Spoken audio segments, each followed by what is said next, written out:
नमस्कार दोस्तों। सूर्य को हनुमान जी कैसे निकल गए? पृथ्वी से 28 लाख गुना सूर्य हनुमान जी ने कैसे निकल लिया?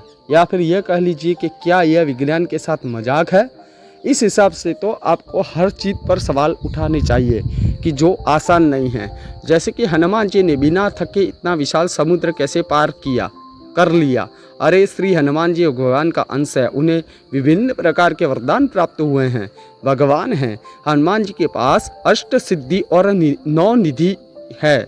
ये अष्ट महा सिद्धि अणिमा, लधिमा, महिमा, ईशित्व, प्राकाम्य, गरिमा और वहित्व है। इन्हीं सिद्धि के सहारे उनका सूर्य के पास जाना और उसे निकलना संभव है, लेकिन हनुमान जी निकलते नहीं हैं। गोस्वामी तुलसीदास द्वारा लिखी हनुमान चालीसा में इस 28वीं चौपाई में सूर्य और पृथ्वी के बीच की दूरी का वर्णन है।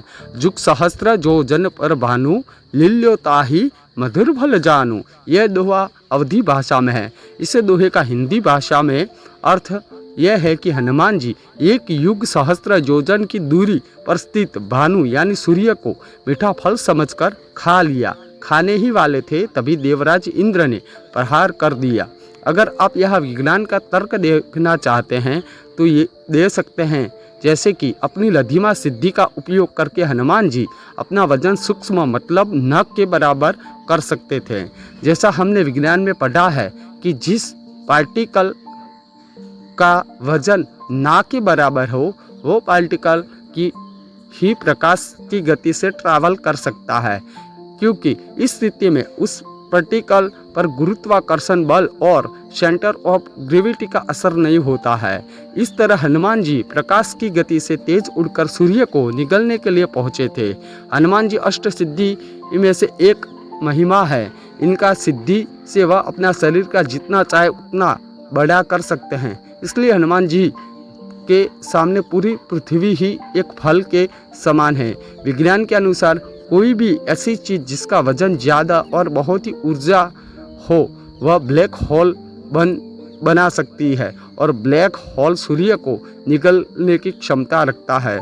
जब ब्लैक होल सूर्य को निगल सकता है तो श्री हनुमान जी भगवान शिव के अवतार है, भगवान है। ब्राह्मणों के कुछ भी संभव असंभव नहीं है।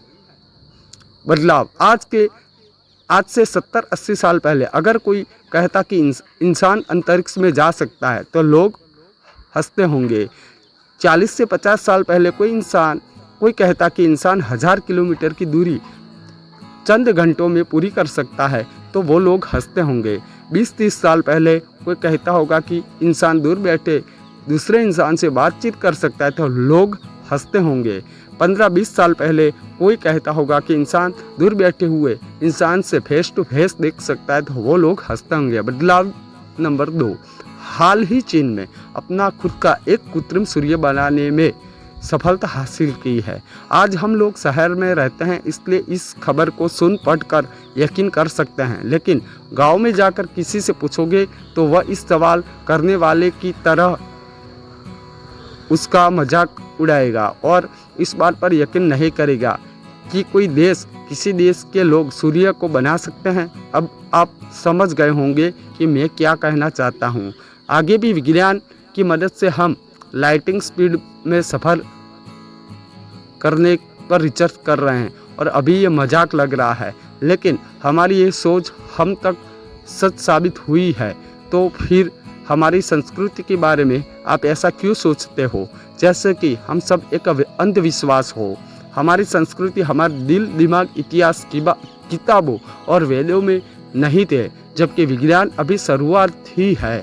इसलिए हम आज तक भी विज्ञान को सही तरीके से नहीं समझ पाए हैं, और फिर भी अपनी संस्कृति को आप एक लिमिट तक सही लेकिन ज़्यादा विज्ञान से तुलना कैसे कर सकते हैं? इसलिए कभी भी अपनी संस्कृति को विज्ञान से ज़्यादा तुलना नहीं करनी चाहिए। कुछ चीज़ें ऐसी होती हैं जो अभी विज्ञान भी नहीं समझ सकता। जय श्री राम। दोस्तों, ये थी हमारी आज की बहुत ही प्रेरणादायी और भावात्मक कहानी। ये कहानी आपको कैसी लगी हमें कमेंट करके ज़रूर बताइएगा। साथ ही अपने इस कहानी को अपने परिवार के साथ, दोस्तों के साथ ज़्यादा से ज़्यादा शेयर कीजिएगा। चैनल को सब्सक्राइब कीजिएगा। मिलते हैं अगले वीडियो में, तब तक के लिए जय हिंद, धन्यवाद। जय श्री राम।